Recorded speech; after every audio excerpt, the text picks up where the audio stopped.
Hello and welcome to the Zawya Podcast. I'm Imogen Lillywhite and today I'm talking to Faisal Durrani, Head of Middle East Research for Knight Frank. Welcome to the podcast, Faisal. Thanks, Imogen. Great to be here.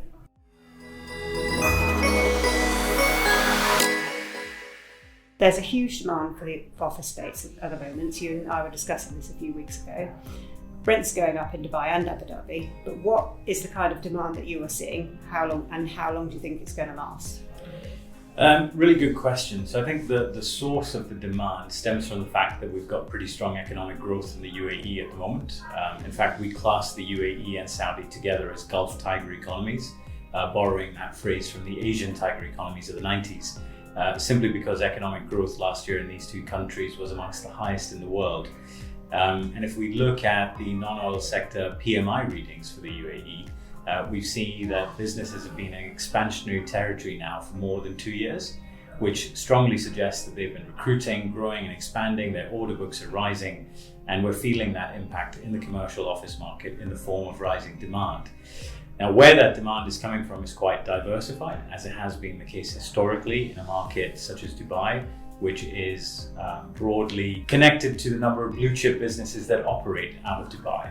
So what we're seeing is the bulk of that demand coming from the business services sectors, the technology sector, and of course banking and finance. And these three sectors together account for about 60% of all the office space demand we've seen. We had about 1 million square feet of new requirements last year. So let's just go down into the specifics a little bit. So this month, since we last spoke about this, we've had the announcement of Abu Dhabi Global Market expanding. I was sort of floored by that announcement because it's going to expand tenfold, I think. And Dubai International Financial Centre is growing as well. So we had a report last month saying that 60 hedge funds are looking to establish there. But while this is going on, there's been persistent talk in the air about recession, but we don't seem to have. For some reason, we seem to be immune to that in the UAE. It doesn't seem to have reached us. But do you think this will hit the plans for the UAE's financial centres? Is it a concern, do you think? I think you're right. Depending on what you read, we're either heading for a recession or a soft landing. Mm-hmm. However, it hasn't materialised yet. And in the interim, we've got strong domestic demand and growth. And I think that we need to trace back all the way to the start of the pandemic. Because the UAE, of course, had an extraordinary response to an unprecedented event in the way in which it contained the spread of the virus. We had a lot of businesses over the last 3 years that have relocated here or opened branches here from places like Hong Kong, Singapore, even the UK. And these businesses have now moved their staff here. In terms of the expansion that you're talking about, we're actually in a position right now where we've got a shortage of prime grade A offices in most major cities in the Middle East. Dubai, Abu Dhabi and Riyadh as well. If we look at occupancy levels for grade A offices, they're hovering in the mid-90s%. And that links back to talent attraction and retention issues. And also the fact that a lot of these multinational companies have global mandates to occupy best-in-class, grade A, ESG-rated buildings and nothing less. So we are seeing a greater disparity in the performance of grade A and grade B rents.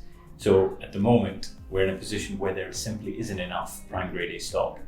So the new supply that's coming through will be welcome in the market because we can't house all the demand that we're seeing coming through at the moment. I think any extra capacity that's added to the prime grade A office market is going to be terrific, whether it comes in the form of ADGM or whether we see things like DIFC 2.0 moving forward. We ourselves are aware of several 100,000 square foot requirements in the market that simply cannot be housed at the moment. So new businesses coming to the UAE looking for office space are finding very limited options available. And that is driving rents up and also means these businesses are being forced to consider more secondary or older office space, which then comes back to issues around being able to attract and retain talent. So another side of this that people perhaps don't think about that much is buying office space as an investment. Does it make sense to do that at the moment, bearing in mind it depends whether we have the recession or the soft landing, isn't it? But what do you think about office space as an investment, basically? So yields today for offices range from 6 to 7, 8% plus. And inflation at the end of last year, according to the government figures that were actually announced yesterday, was around 5%. So from an investment perspective, investing in real estate, commercial real estate, is still a really good hedge against inflation, especially when we look at where inflation is headed. The forecast by the government for the end of this year is 3.2%. So if you're getting a yield of 6 to 7%, that's double the level of inflation. So you are making money. So in terms of office as an asset class for investment, it is a good asset class, but I think we need to be careful to focus on prime grade A space, because that is where the demand is, rather than older grade B stock. We've touched on this a little bit already, but where is the demand coming from that's coming in for office space? Which we know what the government says about it, but as Knight Frank, where do you see it coming from? Who's approaching you saying we need these spaces? Which companies? So it's a whole variety of companies. The bulk of it, if I were to break it down, is business services. So these are things like law firms, real estate businesses, media companies. This is where the majority of demand is coming from. A lot of it is coming from overseas and continues to do so. The economies in the UAE and Saudi are doing really well at the moment, and businesses are clamoring to be a part of that. And we're seeing, businesses that already exist here also growing their footprints to cater to the growing domestic demand. And the businesses are coming from literally all over the world.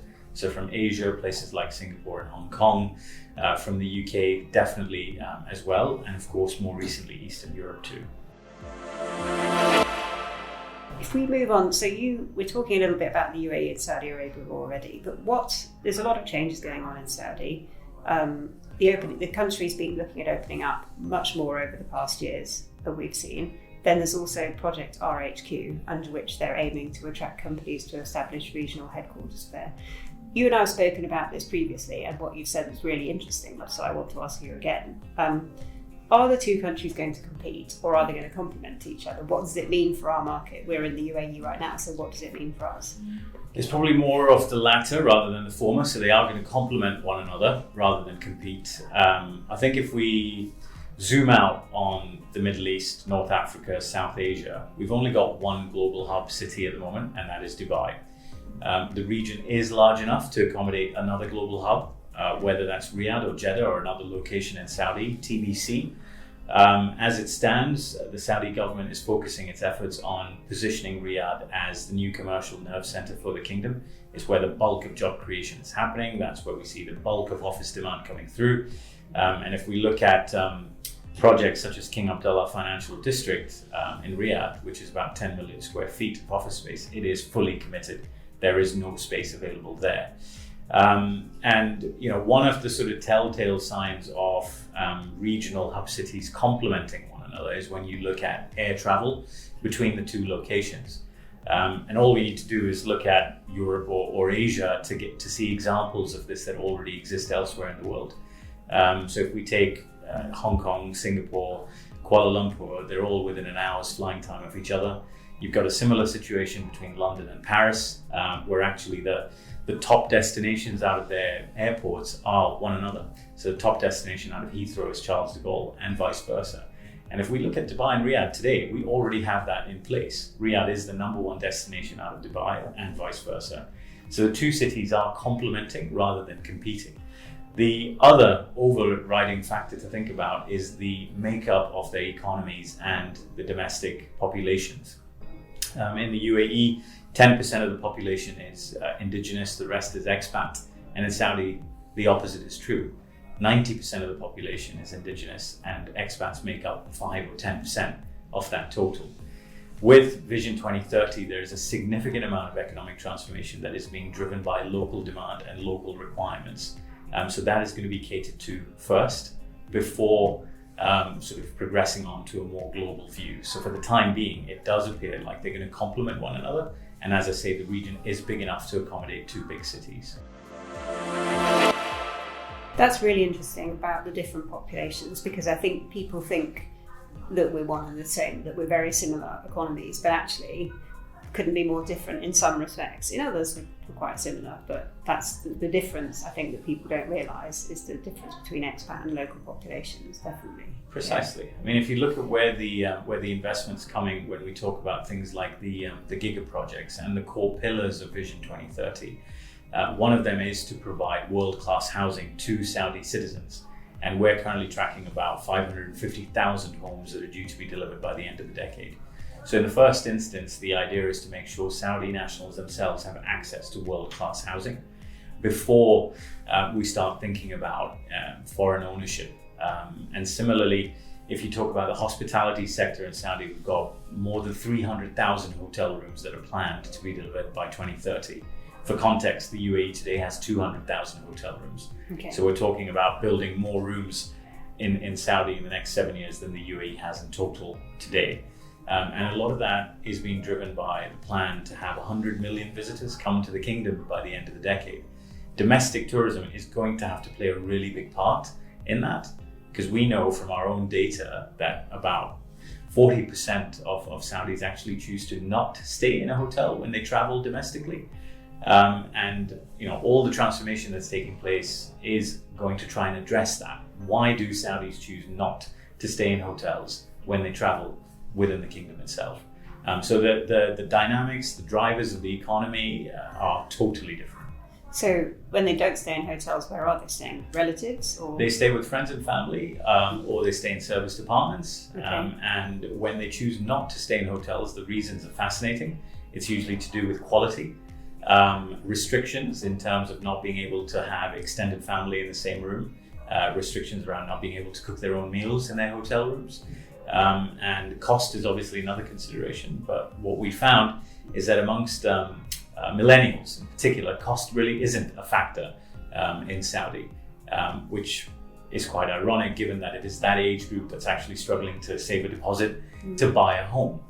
So what we're finding is millennials are actually positioning the experience through travel above property ownership. It sounds like there's a whole other podcast possibly on Saudi hospitality. That's really interesting. So, I mean, we all know people who are coming to the Gulf at the moment who've never considered coming here before because of the economic success and so on. But what's actually happening inside is so fascinating that not many people get to hear about it. So it's really interesting. So I can't have a real estate expert here without talking about UAE residential prices. So I'm writing pretty much every week new residential property prices broken in Dubai, new records set for this transaction, that transaction. A few of them come from Knight Frank, obviously, but how long could it last? Look, every cycle is different in one way or another. The drivers are always different, and the freehold residential market in Dubai is only 23 years old. And over that time, we've had 2.5 cycles. We're currently in our third. So all we can do is, one, take a look in the rearview mirror to see what happened in the past.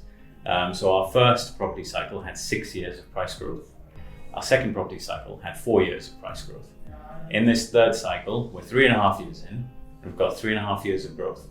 There is nothing at the moment when looking at the fundamentals of the market to suggest that there is an imminent slowdown or cliff edge moment on the horizon. In fact, the opposite is true.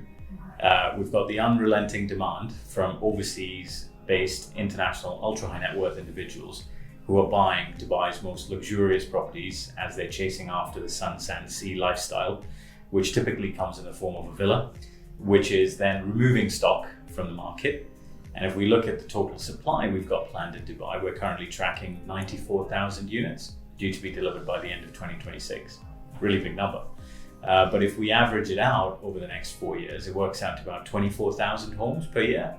And the long-term average for home deliveries in Dubai is about 35,000. And I haven't even talked about the fact that 30 to 40% of these are historically delayed for one reason or another. So supply is failing to keep up with demand. Villas only make up 30% of that stock. On the domestic front, domestic buyers are also chasing villas because we're all now working remotely. We've got agile working options. People want space for a home office, a home gym, gardens for their kids. And so we've seen the villa market, truly outperform. Villa prices over the entire city are now back to 2014 levels, whereas apartments are still trailing by 18%. And the market as a whole, despite all the record growth we've seen, is still 15% cheaper today than it was 9 years ago. So it's difficult to say whether we've got another 15% of growth to come.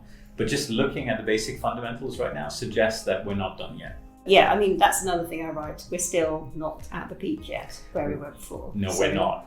In general, we're not, but there are certain locations where we have exceeded the previous peak, particularly the top of the market. So places like the Palm Jumeirah, downtown, even Business Bay has exceeded its previous peak. But somewhere like Dubai Marina, still lagging on its previous market peak. So it's interesting, isn't it? Different areas. Like I came here in 2011, but I think the first peak before that, it was all about Dubai Marina, wasn't it? Like that was the cool place to go. Dubai Marina, JBR. But that's shifted completely, hasn't it? Since then, there's so many more areas have opened up. Palm Jumeirah is much more finished since then. It's changed completely because of the enormous growth that we're experiencing in terms of stuff being built. But yes and no. I mean, somewhere like Dubai Marina, as you say, has long been the poster child for residential property and investment in Dubai. But the stock there is aging. There's increased congestion.